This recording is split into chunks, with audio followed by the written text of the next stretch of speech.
access the IDs? We'll print it. Well, we could print it to test it. For the sake of time, I think I'll pass through that for now. But cool. So now we need to Google how do you access are they called keys and dictionaries? I think Mm-hmm. that's JavaScript. Oh, so what is it called in the dictionary? Let me Google it because I can't Type. remember the word.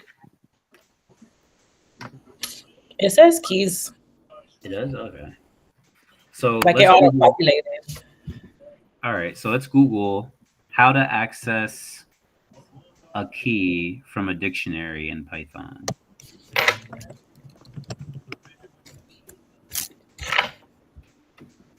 All right, let's see.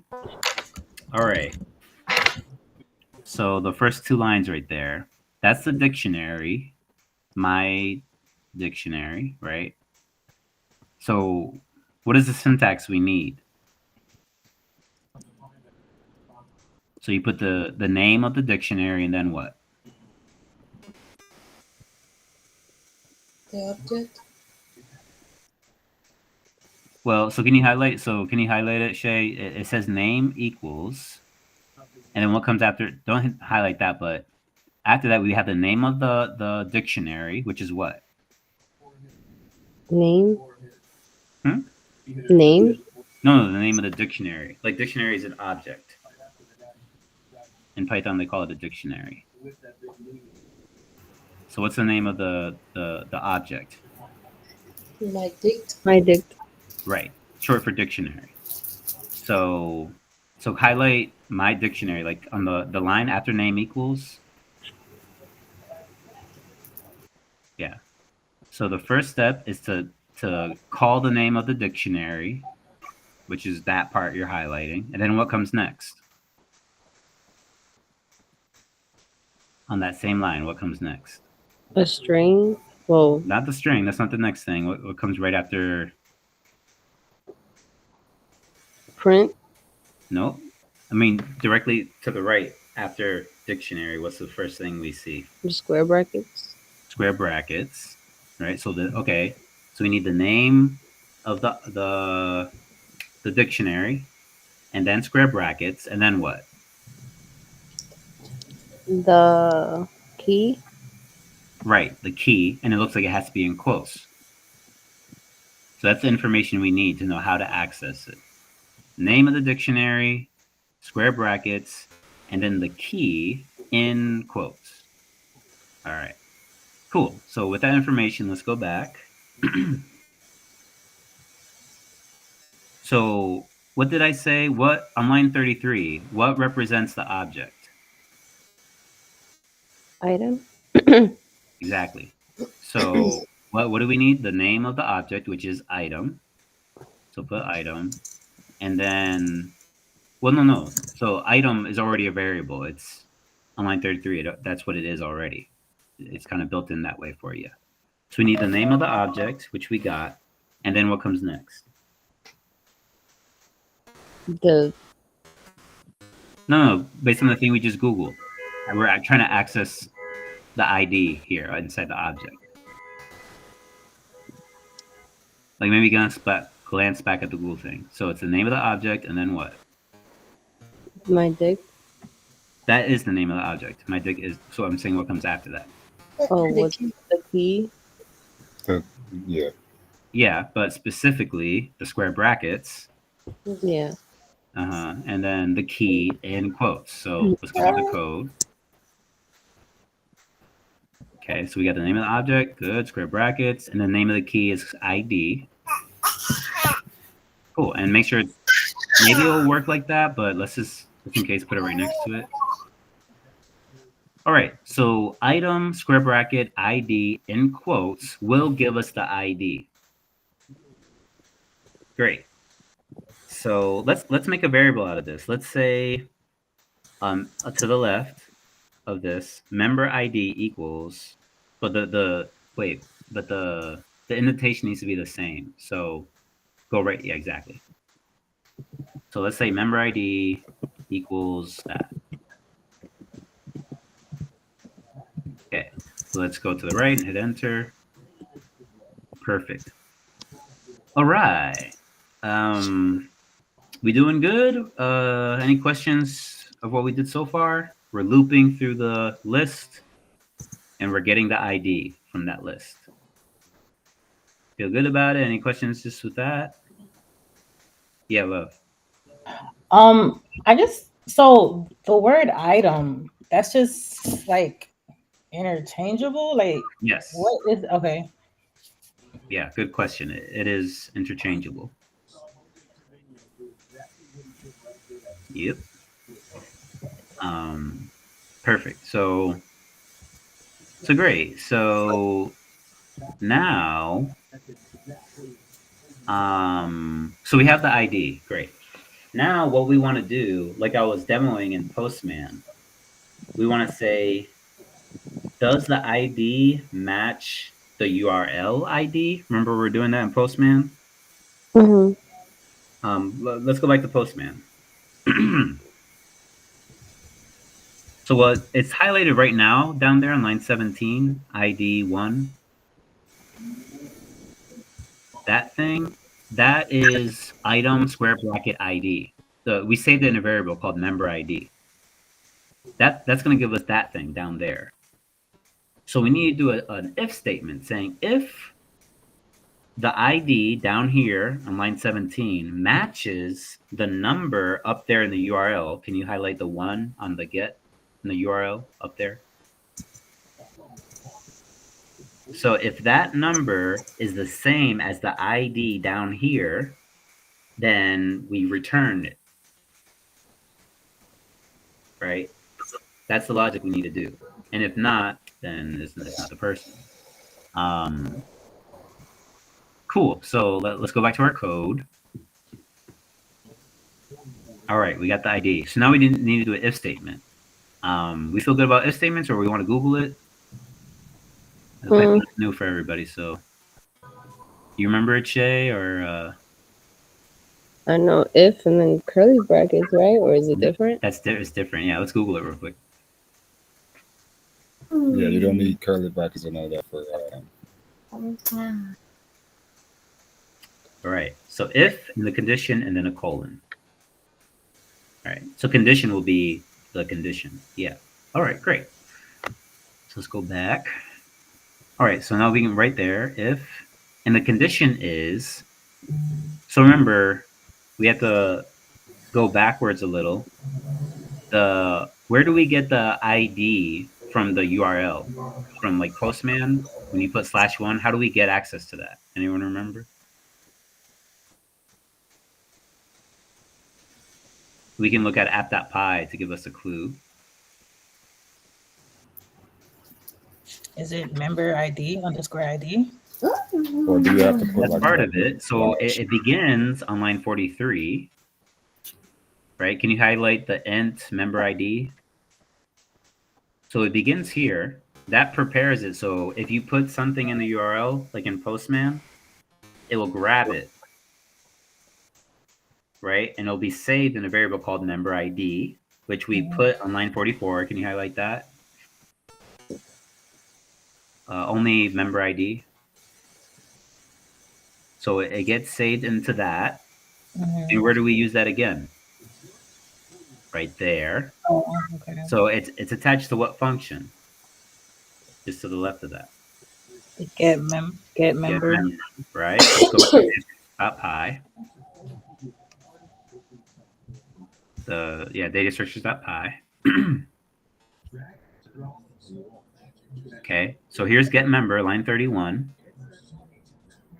Right? So that's the function it was attached to. So that member ID thing gets saved in ID. The self is different, but the ID, can you highlight ID on line 31? That's what receives the member ID thing we're just looking at in the other file. So I wish you could rename it. I feel like the test is going to fail. But anyway, that ID we're highlighting is coming from the Postman URL. Now, what variable represents the ID? Like, in Postman, we're looking below, and there's a different IDs down there. What variable represents that?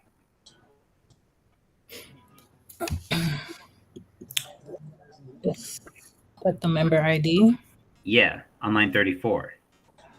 Member ID represents that other part. So we got to compare those two things. Okay. Does that make sense for people? Member ID? Because we're looping through the objects. Okay. So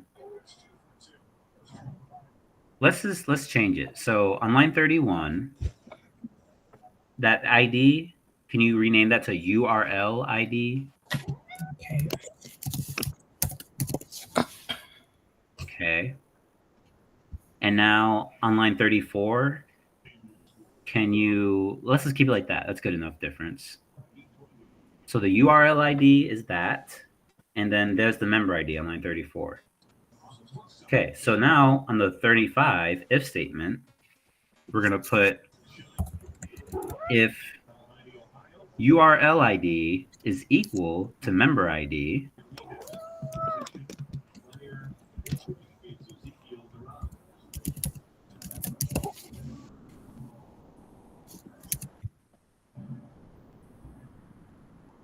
okay, and then based on the Google search we did, we need to put a colon and hit enter.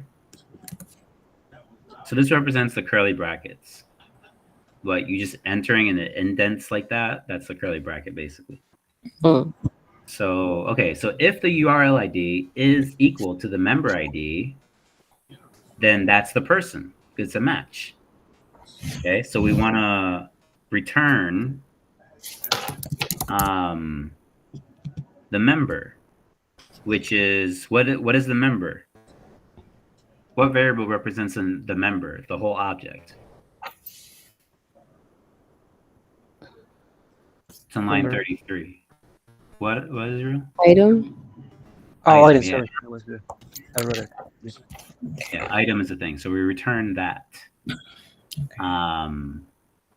Great. That was a lot. But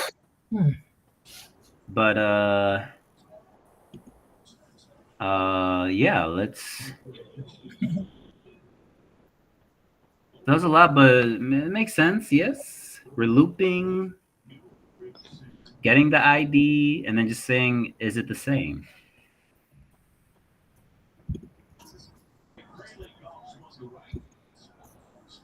Yeah. Do we want to have it on the screen for a few more moments so people can, or are we good, or want to ask any questions? So like loops are like a big thing. I guess like in every, it seems it comes up like in every coding language. It's like Pretty a much. big thing. Yeah. Okay. Yeah.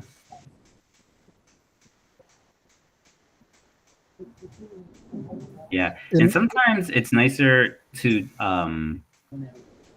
especially when I'm confused, I get real picky with what I name variables. Like Love was asking what's interchangeable. What I would do on line 33, I would say for item, instead of item, I would say Task. Sorry, my cat is just. Okay.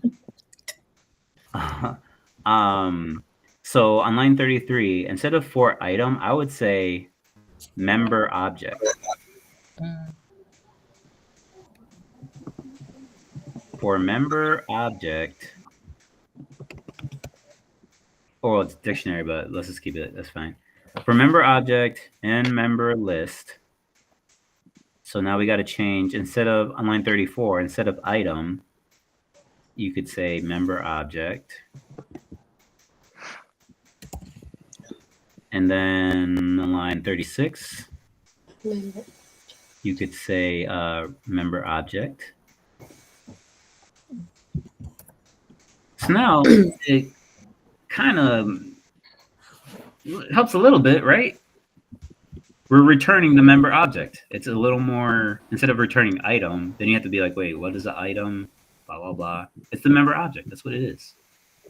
So for every member object that's in the member list, and that's why a lot of people like Python, because it's like instead of for square bracket curly, it's saying for the member object in the member list, do all this stuff. So that's where Python can kind of shine a little in its syntax. So yeah, member ID, and then I don't know, line 34. Because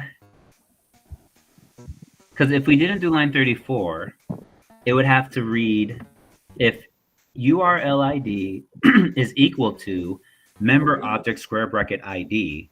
It's like all this syntax. Your brain has to like, what is this thing again?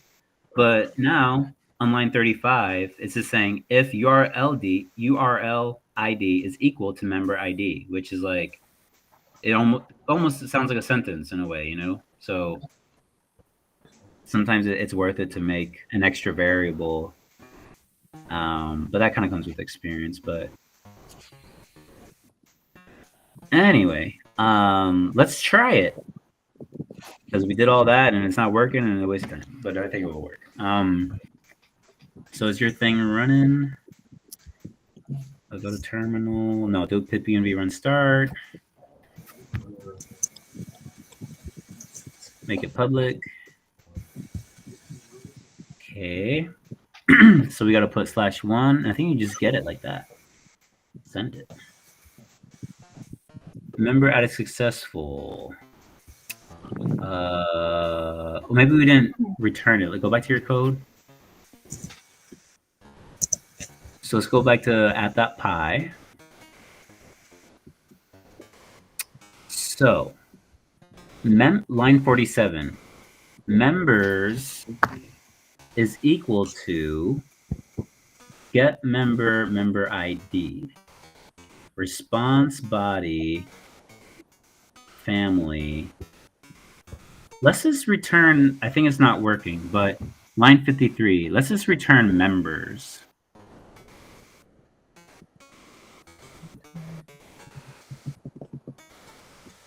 Okay, I still don't think it's working though. So, go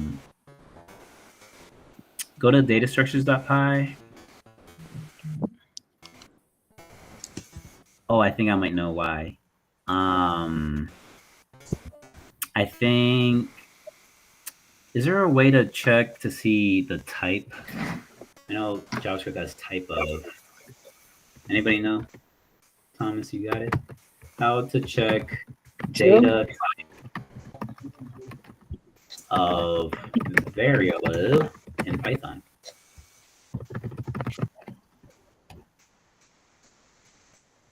I hate when my thing changes to Google. You just do type and then parentheses inside parentheses around the object or whatever. All right. So after line 31, can you print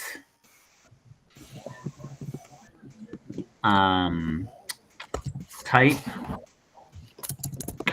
parentheses URL ID,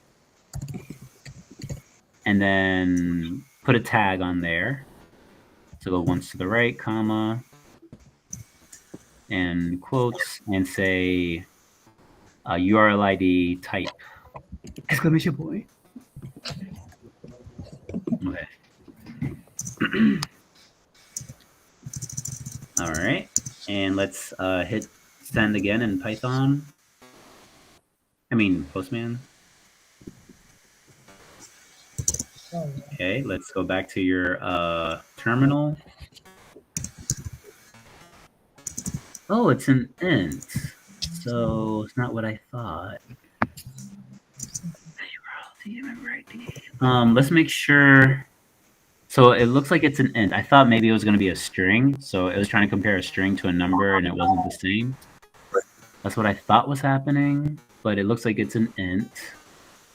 So I want to make sure line 35 is working. Member ID. So let's hit. Let's get rid of line 32. Wait, get rid of it? Yeah. And after line 35, hit enter, and print member ID and tag it. So I want to make sure that syntax is actually working.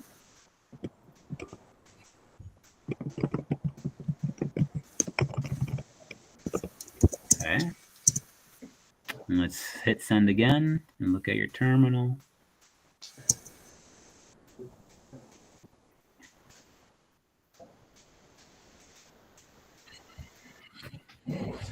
Back. Scroll down. That's weird. So, oh, maybe, wait, scroll, so make the terminal smaller. It's like not even getting there. Member for member. That's weird. Member list. I guess we have to make sure the member list exists. Can we, okay, so let's, after line 33, let's print member list. This is another thing we're assuming works. And print that and tag Alex, it. it might be the root because when I do the man, I was sending the post to members instead of member, and I think it looked like the same. The post, the URL you're talking about? Yes, I think she's sending it to members instead of member because that happened to me.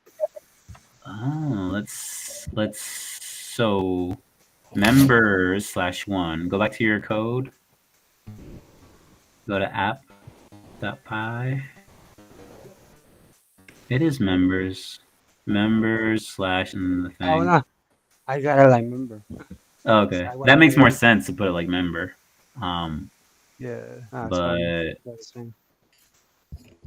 and we already checked that the member ID is working. But again, let's send it again and check your terminal.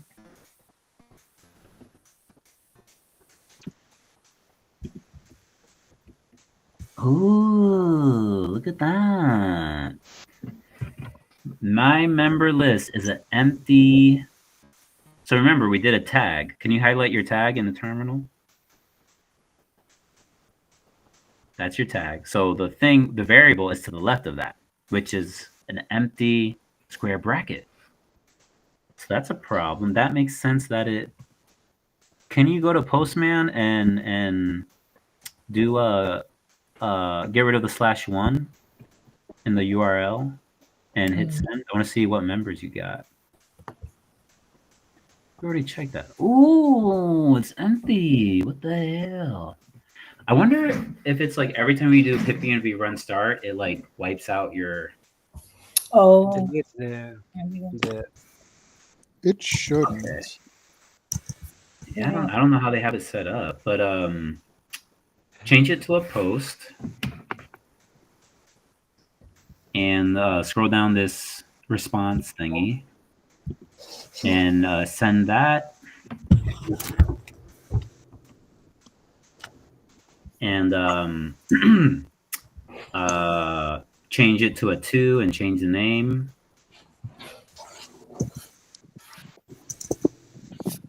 And and send that.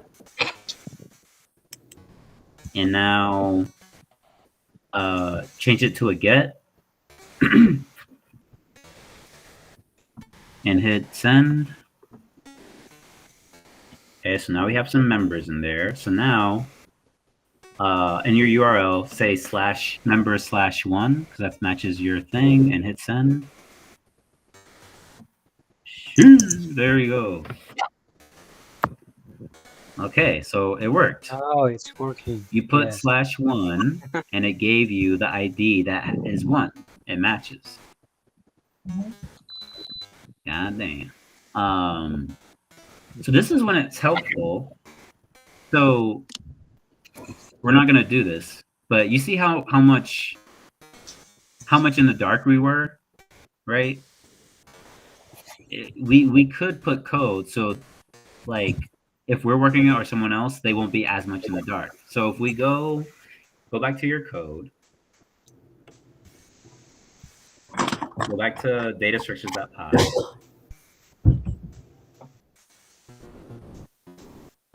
All right. So the whole time, what was happening is that we were trying to loop through on line 35. Highlight line 35. We were trying to loop through the list of members, but there wasn't no members. It was empty. So that's why there was no matches. So what you could do that is very common is on line 33. That's a list, an array. So you could put a code saying if members list dot length is greater than 0, then do a for loop and blah blah blah. But if not, you could return a string that says error, no members. You know, so that way it's like an error code, and people aren't like guessing and going crazy. So yeah. That's actually so yeah. an error. That's actually an error in one of the projects I was grading for the contact list with fetch. Mm-hmm. It didn't check whether the contact list didn't had anything. Yeah. And so it would run the get and it would crash the site. Right. And you got to do your what is that called? Freaking what is that called? The stupid name. Come on, y'all. The ternary operator. Ternary. Remember the curly brackets? Like, if the condition is true, do this, and if not, blah blah blah. Yeah. Oh, I think we did that with Taylor, with the username. We created automatically. Yeah, right. That too. Right. Yeah. Something like that, right? Yeah. So, yeah, to have a really full website or application, there's a lot of condition that needs to be happening. You can't just loop through things automatically. You have to, if the thing list has value, then loop it, and if not, do this, and if not, do that. There's a lot of that going on. All right, so I would save this, Shay, since we got it working. So it's 9:14. If people need to go, So yeah, we only had one day on this. So it's. I wouldn't say the other stuff is straightforward, really. Y'all should be able to delete member. It's gonna be pretty damn similar to get member. So at least you have something to work off of for delete member. What else we got to do? Add a member. We did add a member, right? Yeah. Delete member. Oh, all y'all gotta do is delete member. I think. And then there's a stupid test they got, so yeah. Y'all probably gonna have to you have to do pip-env run test. Oh, okay. Like they'll pass or it won't. And there's some annoying stuff that I was saving that we didn't get to for add member. So yeah, it's gonna be some mentoring sessions, some global mentoring, I would say, to finish this most likely. But y'all should be able to finish delete member based off what we did today. And even if it didn't like sync in your brain this session, at least the code is there, and you can like refer back to it and just compare and figure it out little by little. But also from now on in your projects, comment as much as you can how the functionality works. Because once you get to the final project, you're going to forget half of this stuff and you're going to have to relearn it, and it will be much easier if you put notes to yourself saying this is how this works. Yeah. Please do it. You will thank me later. Yeah. So yeah, it's 9:16, y'all. So if you need to go, thank you for your time and everything. I'm willing to stick around if it's not working for folks and you want to take a look at it, or You're dying I to. want, Alex. I want chicken nine, please. Sure. Yeah, I'm gonna follow along. Cool. Cool. So, Oh, Drew, I remember what I Maybe was going to ask you, Drew. Do you guys have to make your house really cold for a baby to sleep well? Nah, like he's a champ. He sleeps through it all. There you go. Props to him because my kid, he really sometimes needed to be really cold. Or you know what's funny? Because me and my wife go back and forth. Oh, the reason he slept is because of this, and I'm like, okay, maybe that's true. Maybe not. And we gotta make our whole place so cold. Now we put on extra sweaters. And Nah, yeah, he sleeps in long sleeves. sorry, Drew. Good night, everybody. Have a good night. all right, Night. me too. Bye, guys. Have a good see you, night. Israel. Good night. Bye. Yeah, nah, he sleeps in long sleeves and he's out. That's funny. You know, it's so funny. Like, I'm sorry, Jackie, for making you wait. Okay. But I gotta get the story out. So when he's sleeping, right, my wife will be like, "Why you shut the door? Why you open the drawer? Why you put your socks down?" And I'm like, you know, Why you breathing? Exactly. Exactly. but I get where she's coming from because like, man, the baby Yeah. wake up and it's a long night. But Yeah. anyway, so I remember we went to visit her family, and he was like 7 months old only, and she lives in a different country, whatever. And they like how do you say it? Man, they just a different. It's not like progressive parenting, reading articles. They just chilling. Yeah. And so the baby's sleeping, and then the street is right there. Like the window is very close to the street. People coming by, honking their motorcycles. Oye, que no me haga. Yeah, talking loud, bonchinche, whatever, and he's just sleeping. And I couldn't put my sock on, and these people out in the street right next That's to the funny. window. Oye, que sí, que no, que. And, and it's just so You don't even, sweet, you don't even know. I be getting